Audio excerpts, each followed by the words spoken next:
코딩에서 빠질 수 없는 내용입니다. 값을 비교하는 것이죠. 이 값 비교에 따라서 코드의 흐름을 만들어내는 굉장히 중요한 그런 내용입니다. 보통 일반적으로 타언어에서 같은가를 비교할 때 는 두 개를 사용하는데 자바스크립트에서는 요거 는 두 개 이외에도 요 세 개도 있습니다. 그런데 4개는 없습니다. 자, 그래서 이제부터 이 비교에 대한 얘기를 해보고자 합니다. 보통 이 비교를 뭐 if 이런 거에다가 이 조건 넣는 데다가 이렇게 넣어서 사용을 하죠. 요 는 두 개를 기준으로 해서 왼쪽 거와 오른쪽 거를 비교해서 두 개가 같으면 요 if 요 안에가 실행되고 아니면 실행이 안 되죠. 뭐 else에서 else 부분이 실행되겠죠. 자, 요런 식으로 하면 두 개의 지금 내용이 다르기 때문에 x로 가게 될 겁니다.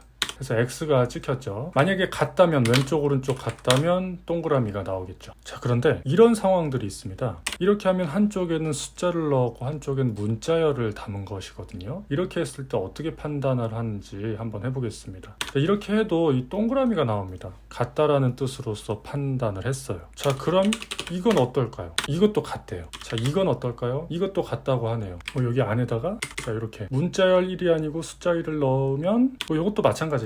위치를 이렇게 바꿔보면 자, 이렇습니다. 지금 우리가 보기에는 이게 두 개가 어떻게 같은지 눈에 딱 들어오진 않지만 어쨌든 이 컴퓨터 자바스크립트는 이 두 개의 값을 보고 같다고 판단을 했어요. 자, 이렇게 비교를 할 때 이 컴퓨터가 양쪽의 값을 비교하기 위해서 이 자료의 변환 과정을 통해서 변환된 값으로서 비교를 하게 됩니다. 그래서 어떤 과정을 통해서 변화가 일어나는지 한번 보면 자, 이 값은 일단 true가 1로 변합니다. 그리고 여기 있는 이 배열이 이런 식으로 바뀌게 되고요. 그런 다음에 여기 있는 문자열 1이 이렇게 바뀌게 되는 거예요. 그래서 최종적으로 이렇게 만들어진 상태에서 비교를 하게 된 것입니다. 1과 1은 같다라는 판정이 나온 거예요. 이런 과정에 의해서 양쪽 값을 변환시킨 후에 비교를 하는 거예요. 양쪽에 위치하는 자료의 종류에 따라서 이 판정 알고리즘이 결정되는데요. 우린 그 알고리즘을 잘 몰라요. 그래서 이 비교를 할 때 이 판정 알고리즘을 제대로 이해하지 못한 상태에서 사용을 하면 우리가 예상치 않은 비교 결과가 나올 수도 있기 때문에 우리가 만드는 프로그램에 오작동을 만들어낼 수가 있겠죠. 자, 그렇다면 이 판정 알고리즘을 우리가 열심히 공부를 해야 될까요? 근데 지금 보시다시피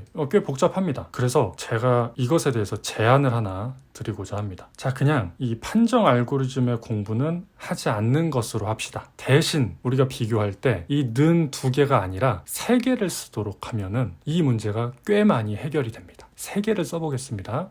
이렇게 하게 되면 자, 이때 이제 두 개는 다르다고 판단을 하고 X로 출력이 되게 된 것을 볼 수 있어요. 우리는 그 는 두 개 쓰지 않는 것으로 합시다. 그거 어려워요. 세 개 쓰는 게 비교적 더 쉽습니다. 일단 이거는 우리가 눈으로 보기에 왼쪽에 있는 거 오른쪽에 있는 거 다르죠? 그래서 다르다고 나왔어요. 자, 이렇습니다. 이 는 세 개는 그 아까 는 두 개랑 다르게 변환 과정이 없어요. 그래서 비교적 그 판정 규칙이 간단합니다. 자, 그래서 이 는 세 개의 이 판정 규칙에 대해서 좀 얘기를 해보고자 합니다. 일단 지금처럼 왼쪽에 있는 거랑 오른쪽에 있는 것의 타입이 이렇게 달라버리면은 그냥 이건 무조건 false입니다. 그렇게 판단을 하면 되고요. 근데 이제 타입이 다르지 않고 같다라고 했을 때 이쪽에 만약에 undefined라는 게 오고 오른쪽에 undefined가 딱 왔을 때 이때는 자, 이때 true입니다. 만약에 이게 아니라 null이다 하면은 이것도 true예요. 자, 만약에 이 양쪽이 이제 넘버 타입이라고 해봅시다. 자, 숫자죠. 숫자가 이렇게 같으면 참이에요. 근데 다르면 네, 이거는 false입니다. 근데 넘버 타입 중에서 난이라는 게 있어요. 여기 이제 난 이렇게 찍어보면은 얘도 넘버 타입입니다. 만약에 이쪽으로 난이 이렇게 들어온다? 보기에도 달라 보이죠? 이거 false입니다. 자, x 나오죠. 근데 만약에 이쪽에도 난이 왔다? 일단 같게 생겼는데 왼쪽과 오른쪽 둘 다 난인데 이때는 다르다고 판단을 합니다. 즉 왼쪽이든 오른쪽이든 난이 오면 그냥 무조건 false라고 생각하면 됩니다. 자, 넘버일 때는 이제 이렇고요. 만약에 문자열일 경우 있죠. 자, 이런 식으로 양쪽이 이렇게 문자열일 때는 문자열 내용이 같으면 참이에요. 근데 다르면 false입니다. 또 자료 형태 중에 참거짓 있죠. 요거 그냥 true 같으면 참이고 아니면 false입니다. 자, 그리고 이제 오브젝트가 있어요. 양쪽이 이렇게 이제 오브젝트가 왔을 때 이때 왼쪽에 있는 오브젝트랑 오른쪽에 있는 오브젝트가 같은 오브젝트를 가리킬 때는 참이 나오는데 지금 현재 모습은 서로 다른 객체입니다. 그래서 거짓이 나왔어요. 만약에 이런 식이면은 이것은 참이 나옵니다. 근데 이렇게 되면 거짓이 나옵니다.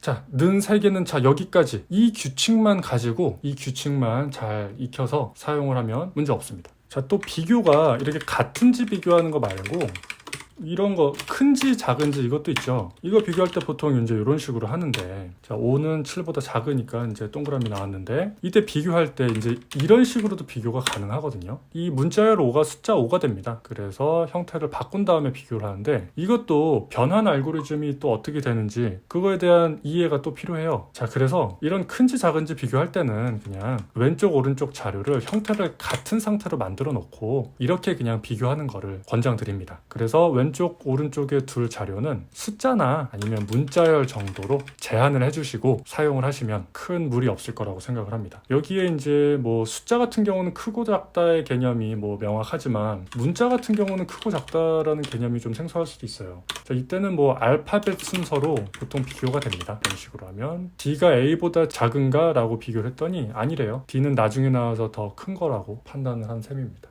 감사합니다.